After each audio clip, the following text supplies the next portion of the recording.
E aí, galera, tudo bem com vocês? Galera, professor Walter na área. Seguinte, por que eu estou gravando essas aulas, esses vídeos, né? Na verdade, é uma sequência de vídeos que corresponde a uma sequência de aulas para vocês. Por quê, né? Porque primeiro, galera, vocês estão assistindo no Centro de Mídias, nem todos estão conseguindo acompanhar todos os dias. Espero que acompanhem, claro.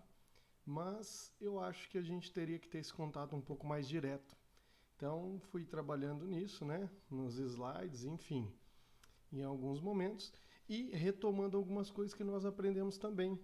Então, pensando em algumas habilidades que vocês já trabalharam na escola, lá no início de fevereiro e março, né?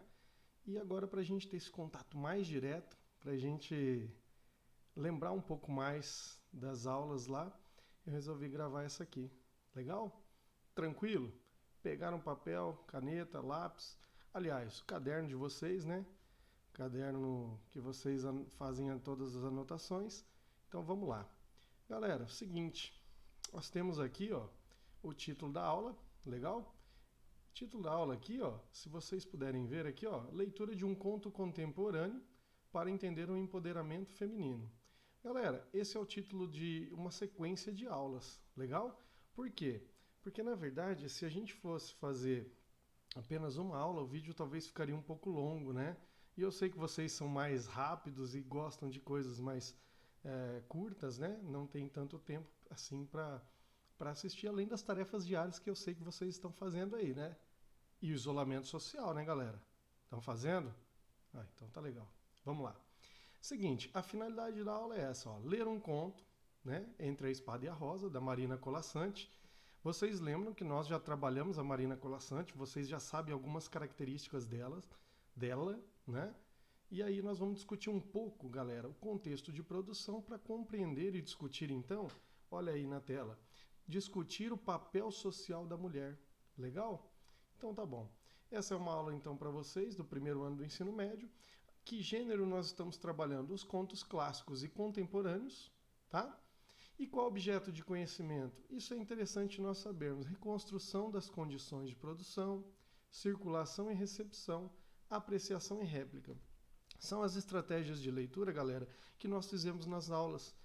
Vocês se recordam bem, quando nós fazíamos aquelas rodas de conversa, aquelas rodas, e aí a gente discutia o autor, discutia o texto, tentava fazer uma leitura colaborativa, onde cada um ia acrescentando ali, a partir da sua vivência, daquilo que já estudou, sobre o texto, enfim, sobre algumas questões da literatura. Legal? Então nós estamos trabalhando aqui com a leitura, a prática de linguagem à leitura e algumas habilidades da Base Nacional Comum, que a gente está trabalhando, que vem lá desde o ensino fundamental, tá legal? Por isso vocês estão vendo aqui que é do nono ano, enfim. Legal, galera. Então vamos lá. Já pegou o material? Tá com o material em mãos aí? Meu cachorro já pegou, ele já está fazendo todas as atividades. Legal? Então vamos lá. Era uma vez um conto. Esse é o título dessas aulas que nós trabalharemos. Beleza? Anotem aí no caderno de vocês. Depois, no final dessa sequência de 3 aulinhas relacionada a esse título aqui, nós faremos um formulário do Google, tá? E vocês vão ter que responder algumas questões. Mas antes, vamos prestar atenção, vamos com calma, vamos com tranquilidade para a gente entender. Legal? Vamos lá, galera. Bom, vamos falar então da autora, né? Marina Colasanti, nasceu em 1937, vocês podem ver aí na tela, essa mulher linda, maravilhosa, né? Ela nasceu em Asmara, lá na África, né? Morou em Trípoli, na Líbia, e depois foi para a Itália. E aí, galera, ela veio para o Brasil só em 1948, tá? Na verdade, 11 anos depois, né, do seu nascimento. Então, com 11 anos, ela veio para o Brasil, se formou em artes plásticas. Legal? Marina Colasanti é autora de 50 títulos publicados no Brasil e no exterior, uma das mais premiadas escritoras brasileiras. Pessoal, por que nós pegamos a Marina Colasanti para essa aula e por que eu já trabalhei um texto dela e logo mais eu vou lembrá-los? Porque o grande autor, ele sempre faz textos bem escritos. Nas aulas de língua portuguesa, nós temos que ter textos bem escritos, bem redigidos, tá? Legal? Senão a gente não consegue fazer uma análise bacana disso, tá bom? E aí, o que se destaca aqui entre os textos dela, entre os livros que ela lançou e principalmente os prêmios que ela ganhou? Ela ganhou o Prêmio Jabuti, que é um dos maiores de língua portuguesa aqui no Brasil, e aí ela ganhou Entre a Espada e a Rosa. É sobre isso que eu quero falar com vocês, tá? Vocês lembram, vocês se lembram de que nós trabalhamos esse texto aí que está aparecendo aí na tela? 12 Reis e a Moça no Labirinto do Vento? Lembram-se? Dos reis imóveis que estavam lá nos cantos e a moça decidia por si própria o que ela queria, qual era o seu destino. Ela já era uma mulher empoderada, ela não fazia aquilo que as pessoas querem, aquilo que os homens querem. Lembra disso? Legal, então, nesse caso, por que nós estamos recordando das 12 Reis e a Moça no Labirinto do Vento? Porque a autora é a mesma, tá? É a Marina Colasanti. Nós conversamos também em relação ao conto tradicional, vocês se lembram? Então, no conto tradicional, a mulher ela espera que o homem faça as coisas por ela, ela espera adormecida que o homem venha e dê um beijo e aí ela saia da sua imobilidade. Mas aqui, no caso, na Marina Colasanti, os 12 Reis e a Moça no Labirinto do Vento, essa moça faz a sua própria história. Ela vai atrás da sua própria história. É ela quem é a protagonista que, empoderada, ela faz e acontece. Legal? Então, só para nós lembrarmos, isso aqui é só uma recordação, tá bom? Então, vamos lá. Qual é o texto que nós trabalharemos hoje, então, nessa aula, nessas 3 aulas? Entre a Espada e a Rosa, que é classificado como um conto de fadas. Lembra, o conto de fadas tradicional é uma moça bonitinha, certinha, que espera tudo aquilo que o homem faça por ela, enfim. Agora, já nesse conto de fadas da Marina Colasanti, a perspectiva é outra. Legal? Então, quais são elas? Nós vamos perceber ao longo do texto e nós vamos destacando ao longo da leitura, tá? Entre a Espada e a Rosa, traz todos os elementos dos contos de fadas, como eu falei para vocês. Então, olha lá, traz reis, rainhas e princesas. Tomando por base este tema, acompanha aí, galera. Tomando por base este tema clássico, a autora conta várias histórias de surpreendente beleza e sensibilidade. É fantástico. Marina Colasanti é fantástico. Aqui, ó, é só para a gente ter uma ideia do que nós trabalharemos. Prestem atenção nas imagens. As imagens colocadas não são à toa. E chama a atenção de vocês para mais uma situação. Marina Colasanti, ela também é ilustradora. Então, na maioria dos livros dela, inclusive nesse, ela é quem faz a ilustração. Portanto, prestem atenção na ilustração. Se quiserem, dê uma pausa no vídeo, tá? Prestem atenção nessa ilustração. Por quê? Porque, na verdade, ele tem muito a ver com a história. Ele tem tudo a ver com a história. Ao longo da leitura, vocês vão perceber e vão lembrar. Legal? Vamos lá. Então, leitura. Entre a Espada e a Rosa. Lembrando que nessa aulinha, essa aula, a aula maravilhosa, óbvio, eu falei aulinha pela quantidade de tempo, legal? Uma aula curta. Então, é a leitura do primeiro terço. Primeiro terço, tá? Eu dividi em 3 partes. Então, a primeira parte nós leremos agora. Entre a Espada e a Rosa. Pensem um minutinho, dê um pausa no vídeo e pensem, do que vai tratar essa leitura? Entre a Espada e a Rosa. O que esse título sugere? Entre a Espada e a Rosa. O que vocês acham? Vai falar sobre o quê? Essa princesa está entre a espada e a rosa, ela precisa lutar, ela precisa agir. O que ela precisa fazer? Pense aí. Pausa o vídeo. Se quiser não, eu até peço para vocês, anotem no caderno. Anotem no caderno o que esse título diz. O que vocês esperam de uma história cujo título seja esse? Entre a Espada e a Rosa. Espada e a Rosa.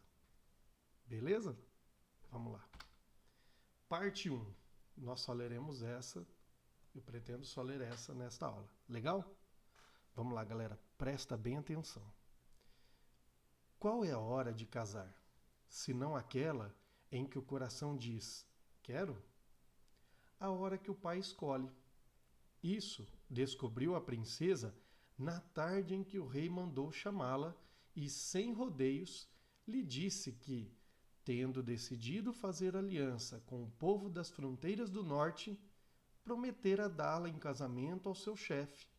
Se era velho e feio, que importância tinha frente aos soldados que traria para o reino as ovelhas que poria nos pastos e as moedas que despejaria nos cofres? Estivesse pronta, pois breve o noivo viria buscá-la. De volta ao quarto, a princesa chorou mais lágrimas do que acreditava ter para chorar. Embotada na cama, aos soluços, implorou ao seu corpo, à sua mente, que lhe fizesse achar uma solução para escapar da decisão do pai. Afinal, esgotada, adormeceu. E na sua mente ordenou, e no escuro o seu corpo ficou. Galera, do que está falando esse trecho? Esses três primeiros parágrafos, sobre o que eles estão dizendo. O que a gente pode reconstruir de história aí? Nós temos personagens claras, evidenciadas, certo? Então nós temos uma princesa e nós temos um rei, ok? Essa princesa, ela é igual aos contos tradicionais? Ou seja, ela espera fazer a vontade do pai e assim ela acata essa vontade? Lembra do que eu falei anteriormente da Marina Colasanti e das nossas aulas presenciais. Ela faz tudo aquilo que o pai quer? É esse o estilo dessa princesa? Não sei. Apertem o pause, leiam de novo. Vou mandar esse texto para vocês também no Word, tá? Para vocês lerem com calma, com tranquilidade e com uma letra possivelmente maior. Legal? Então, olha bem, eu quero destacar algumas coisinhas aqui, tá? Por que o rei ele queria que a filha se casasse? Por quê? Porque ele já decidiu fazer uma aliança com o povo das fronteiras do norte. O que ele ganharia oferecendo a filha em casamento? Oferecendo a filha ao chefe, que era velho e feio. Olha as características do chefe. Que importância tinha? Já que, então o que ele queria? Ele queria ovelhas que poria nos pastos, soldados que traria para o reino. Então ele está interessado, é um casamento de interesses. Legal? Tá bom.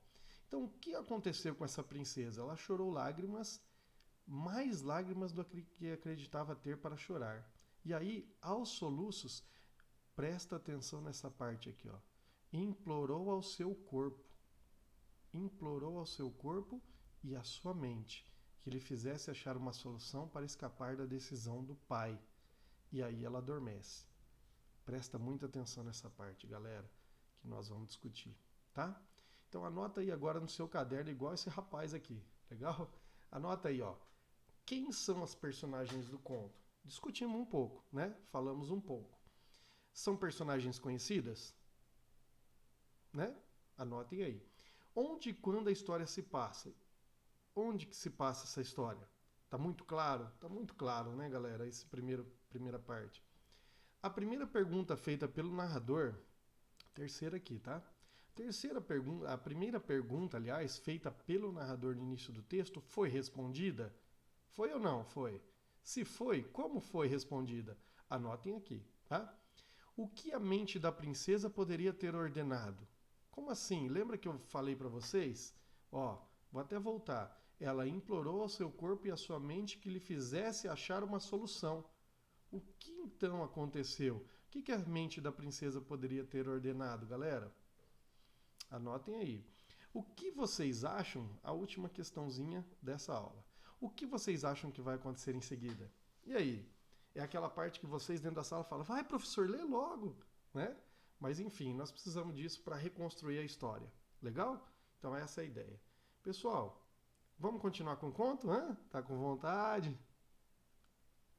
Não vai dar. Pessoal, ficamos por aqui. Essa é uma aula de língua portuguesa que nós terminamos neste momento, mas que ela continua, tá bom? Eu sei que vocês estão assim, eu quero continuar e tal, porque acabou. Galera, um abraço, até mais. Fiquem com Deus, se cuidem e isolamento social, beleza? Um abraço, tchau.